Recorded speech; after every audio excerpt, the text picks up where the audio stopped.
Horrible news on this Friday, the 13th of June, 2025. Apparently, overnight in the early morning hours in Iran, the Israeli terror regime has struck the Iranian capital and other sites, especially the nuclear facilities of Iran, with a unprecedented amount of force of missiles, and it seems that also airplanes, fighter jets were involved. Although this is at the moment, it's still utterly unclear how this was, all of this was executed.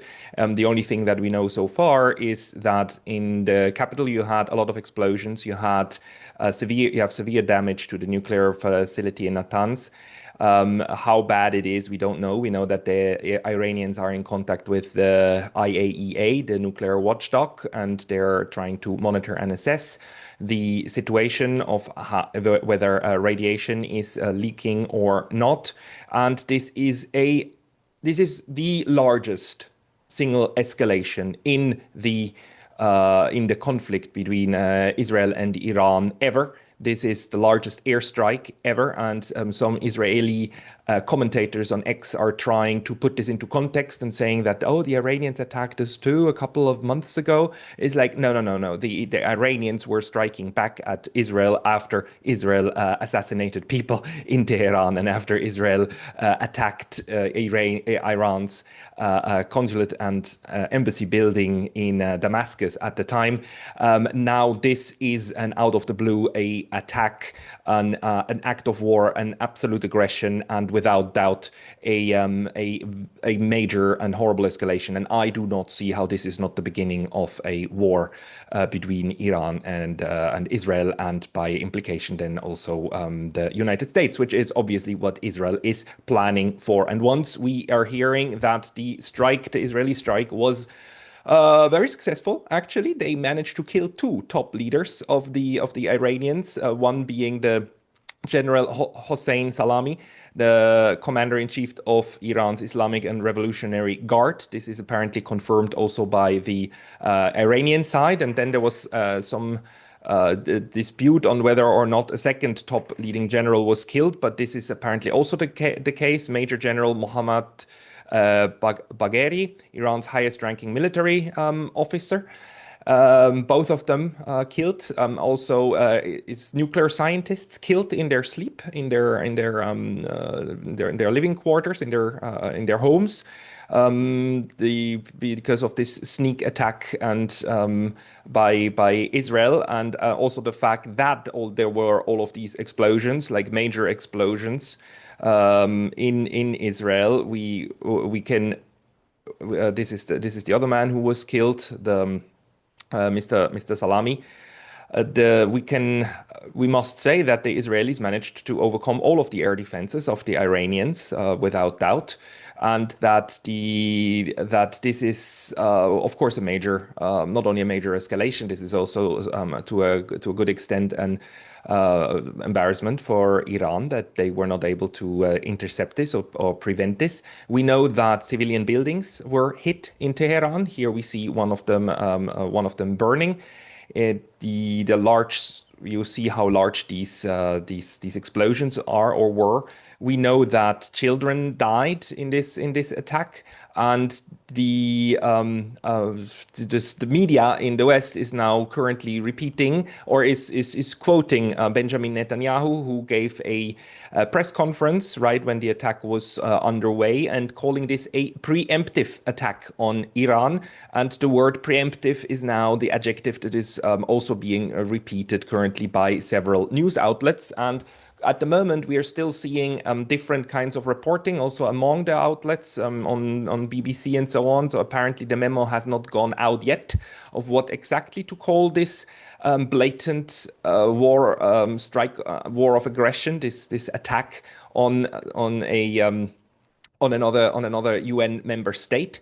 because at the moment, like several descriptions are going around, but it seems that more and more the word preemptive is going to be used, and of course the word preemptive is reminiscent of how the United States defended the attack on Iraq back in 2003, because the word preemptive is actually a concept in the so-called just war theory, which back in 2003 was invoked time and time again as a justification for the attack on another sovereign nation. And it seems that Israel is trying to conjure up exactly the same kind of narrative now, that the Iran was just months away from actually producing a nuclear weapon. Mr. Netanyahu, in his address, in his press conference, actually spoke about the Iranians having the capacity of building 9 nuclear bombs, and that this threat is an imminent threat on Israel. And the word imminent is again very important, because the only way that under just war theory you can justify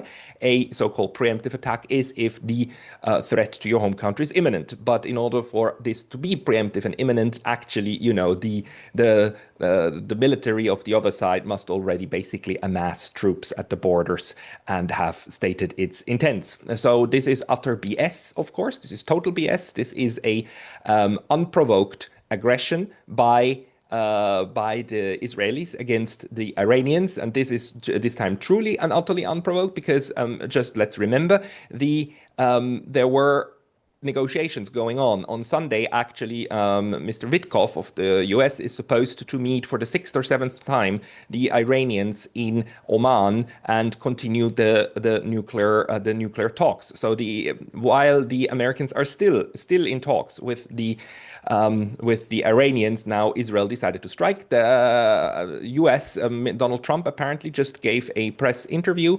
and said that the US is not involved, that they were briefed by the Israelis that a strike was imminent, but that they themselves were not involved. Whether we want to believe that or not is another question. I don't. I just simply I don't think the Americans can be uninvolved in this. They must have at least have green lit this strike, and we see apartment buildings having been targeted by the Israelis. Of course, a war crime. Targeting of civilians is forbidden under international law, and targeting civilian areas is a war crime, another war crime. I mean, not that they haven't been committing a genocide already for 2 years in Gaza, but they're just continuing their relentless legacy of war crimes around their neighborhood, the way that they have targeted neighborhoods in Beirut, the way that they have destroyed almost every single building in Gaza, civilian infrastructure. They are now starting to bomb civilian infrastructure in Iran, in Tehran, and it is utterly horrific. A lot of people are asking me right now why is this happening, and the reason Mr. Netanyahu is giving is, of course, the so-called nuclear threat, but this is utter BS. This is just not true. We know that the Iranians have said time and again they are not seeking to develop nuclear weapons. They are in talks with the Americans. They have accepted talks with the Americans. They are willing also to interact with others. The Russians have said they're willing to interact with Iranians and work as brokers. A deal and an agreement between all of these powers in order to come to some form of understanding on the nuclear question was around the corner. This has nothing to do with the actual nuclear capabilities of Iran, and everything with timing, because right now Israel is losing the global battle in the West, not the global battle, but the battle for the hearts and minds of the West. In the last 2 or 3 weeks, we have seen a narrative shift in the media, because the protests for Palestine and against the genocide that the Israelis are committing have grown to such an extent that in countries like France, you had these huge mass protests. You have entire concerts being used in order to rally support for Palestine. And this is made its way into news media to the point where even Piers Morgan is now critical of the actions of Israel. The protests, this one here is in Rome, the other one was in Paris, right? These protests are growing, are getting bigger. The media is reporting on this, and Israel is finally, for the first time in very important European capitals and states, being branded as the genocidal maniac state it is. And this is new for Israel. This kind of backlash they haven't had for a long time. So when you stand with your back to a wall, what do? Well, you double down. What Israel needs, first and foremost now, is a counterattack by Iran. They did a massive attack on Iran because they want a massive counterattack, because then they know that some of their military will die and some of their civilians will die. And then Iran will claim that Iran is perpetrating a genocide. Iran, you must understand, has so far over the last years been extremely proportional with the use of force. They have matched force with force, and they have tried to match attacks against their infrastructure with attacks against the other infrastructure in order not to be bullied into utter submission of any kind of force that Israel and the United States are trying to inflict. But they have always been extremely measured. When the United States killed at the time the general of their guard of the Iranian military, Mr. Soleimani at the time, the Iranians actually shot back at a military infrastructure of the Americans. I think it was in Iraq, but they made sure not to kill anyone, and they left it at that. When the Israelis attacked the Iranian embassy in Damascus half a year ago, they shot back at Israel, but made sure that they only targeted military infrastructure. They have been extremely measured, but now that Israel actually targeted their nuclear facilities, what you can bet on is that the Iranians will choose a similar target inside Israel, and Israel has heavy water reactors somewhere in one of their deserts, and is operating such facilities. Iran can target those. If they do, the Israelis will claim a nuclear holocaust is underway, and they will rally up. They will use their entire propaganda machinery in order to rally the Europeans and the Americans to go to war with Iran with them, because that's the only thing that can save them. At this point, the Iranians and the Iranian military program was hit, and it was severely hit, and it shows us that Iran has apparently no capacity to prevent such attacks from striking even its capital, from striking even its very critical infrastructure. This is a huge problem. On the other hand, the Iranians have prepared massive missile systems, as we also know from reporters like Max Blumenthal and so on, who recently were there, that the preparations with the missile program, with the non-nuclear missile program, right, the normal payload missiles, is extensive and is distributed all over the country. And the strike at Israel is very much feasible, very much possible, and Iran has proven that it can do that because of the strikes. What was that 4 or 5 months ago, right? That they successfully did, and they pierced the Iron Dome, and they pierced it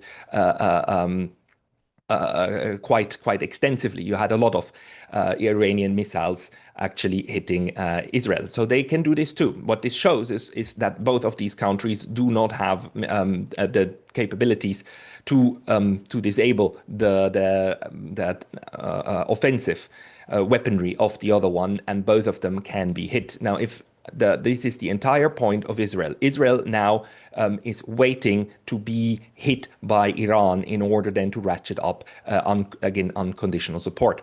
The only thing that can stop Israel at this point from its genocidal mania is actually a reaction by the Europeans and hopefully the Americans too that they wouldn't expect, which is hopefully no support. Right now, it's as sad as I am about this, but again, the international community seems to be reacting very predictably by saying like, "Oh, all sides need to stay down." There was a report here just earlier about Mr. Guterres, the Secretary General of the UN, who apparently said that Iran, that all sides should stand down and should not escalate. There were pictures on X, on Twitter, about Iran firing back at Israel. As far as I can tell right now, this seems to be fake news. These were the pictures that are circulating on X are the ones from half a year ago when Iran for the first time hit back at Israel with its missiles. So far, I haven't seen new footage of actual Iranian strikes against Israel. So far, it seems that Iran has not launched a counterattack, but that might not be the case, or might be already old news by the time this video goes up, because it is clear Iran has vowed, the Ayatollah Khomeini has said that that Iran would strike back very forcefully. The US at the moment has again said that they were not involved in this, and Secretary of State Marco Rubio said they did not assist in the attacks. But at least if they were not involved, but Donald Trump said that they had knowledge of the attack, this would, of course, spell the end of the nuclear talks with Iran. Not being warned by your negotiation partner about an imminent strike against the very thing that you negotiate about is just as deceptive as it goes.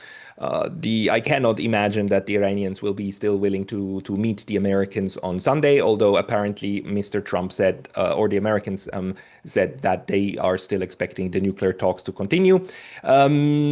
These two people, these two also military generals who were killed, and CNN reported on this, and I must say, like, bravo CNN for doing so, are the not this one here, not Mr. Bagheri, but Mr. Salami is basically the equivalent of the US Joint Chief of Staffs that was killed in this attack. This is also a very typical Israeli strategy of decapitation strikes. The Israelis like to think of themselves as brilliant when they target the military leadership and the leadership in general of their opponents. They have, of course, killed every leader of Hamas. They've killed the leaders of Hezbollah.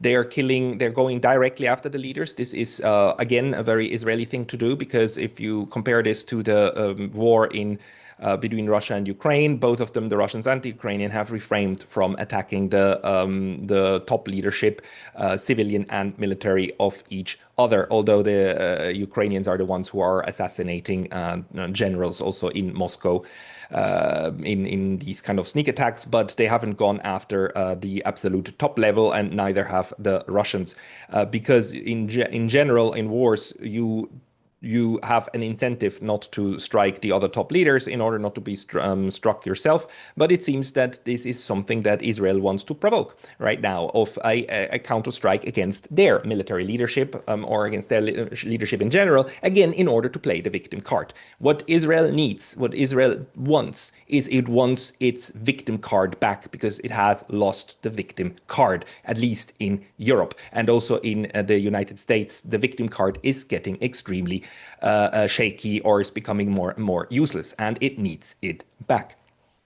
So what Israel is waiting for is being able to play the victim again. And you can I assure you, I guarantee you, right now the online media is full of Israel supporters who are saying, like, yeah, like, this is great, and we're striking against the heart of evil. And as soon as a counterstrike comes, and as soon as the first Israeli dies, they will claim it's a genocide, blatantly, directly, immediately, and they will demand support and subordination by basically everybody else. And you can also be absolutely assured that in the United Nations Security Council, which now has to have an emergency meeting, I suppose as soon as it is morning in New York, that will happen, because that's their job. But you can be sure that the United States and Britain probably as well will veto all and any resolutions condemning the actions of Israel. That's absolutely clear. The next thing that will happen is that the UN General Assembly will have an emergency meeting, and that there will be a resolution put together, and that resolution will go through because the US and Britain, they don't have veto power there. But Israel is then going to claim anti-Semitism by the General Assembly. And you will have huge pressure now being certainly put on all the European countries, including my home country of Switzerland, for then refraining from voting on such a resolution or voting against it. We will see how this power play will continue, but absolutely certainly now what we will hear tomorrow or in the morning from the European capitals is that they will call on all sides to stand down. All sides should refrain from escalating. All sides. This is what we're reading for certain. And if then Iran strikes back against anything, especially if it should try to target the nuclear facilities of Israel, then we will see whether or not the media in Europe will be able to again pretend that this is an unprovoked attack. Because again, let me make this very clear. This is an unprovoked attack on Iran. Iran is going through negotiations with the Americans. They are talking. They are willing to discuss. They said time and again they're not seeking to have a nuclear bomb. The attack by Israel here is an escalation in order for Israel to come out of this utter catastrophe of their own creation, because they cannot put this genie back into the box. They cannot eradicate the fact that they are committing a genocide against the Palestinians. They can win battles on the ground, and they did have success in Syria and in Libya, but the reputational damage to Israel is tremendous. And the one thing they now want is to militarily escalate and enlist the United States and preferably also some European nations in a large civilizational war against basically everybody around them who even so much as dares to think about opposing them. This is a fanatic fascist regime, and they are now again still with their back to a very, very hard wall. And if the Europeans do not react the way and especially the Americans do not react the way that Israel expects them to, then they will have an even larger problem. So a lot of what's going to happen will hinge upon the answer of Iran, whether they are able to answer, and in what manner, and how they now also will negotiate, of course, with their allies, with the Russians, and what the political decision will be of how this attack is going to be answered. We must also say that we are not out of the woods yet, because I must also show you this one. The Israelis are officially saying that this is not just a one-day operation. Netanyahu said Operation Rising Lion struck Iran's main enrichment facility. And this is the point is he also said that this is a multi-day operation. So naturally, if this attack by Israel continues and if more sites are struck, then Iran will have no other option but to immediately start striking back at the places from where these attacks are coming from. The CNN and so on is reporting that this could be, that there's now a risk of escalation into a larger Middle Eastern war. This is already a Middle Eastern war. This is the war. Israel just started the war. The large Middle Eastern war was just started by Israel by its unprovoked attack on Iran. And you hear it from me. I mean, this is utterly horrible. It's again an unnecessary, a completely utterly avoidable war.